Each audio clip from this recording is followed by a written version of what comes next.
Hello everyone and welcome back to my channel, and in this short video I will tell you that how you can easily check your balance in Google Play Store. That's quite simple, interesting and easy, so make sure to watch the video till end so you don't make a single mistake. So in order to check your balance on Google Play Store, first of all, if you're on an Android, open up the Google Play Store, or if you are on an iPhone, open up any of your web browsers and search for play.google.com.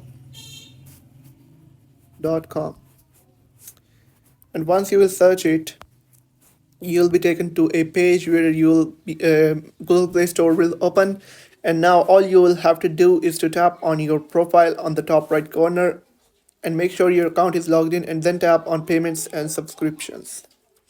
Now once you're on this page, you'll find a bunch of different options. You can tap on budget and order history. You'll be able to find order history on Google Play Store, and when you'll tap on payment methods, you'll find all the payment methods you have added, and you can easily add a new payment method by tapping on add a payment method. You can add a credit or debit card, and your balance will be shown here. If you have you can see my balance is unavailable. It means I have no balance in my Google Play Store account. So that's how you can easily check your balance in Google Play Store. I hope you have found the video helpful. If you found the video helpful, make sure to like the video and hit that subscribe button. And if you have any questions, let me know in the comment section. Thank you.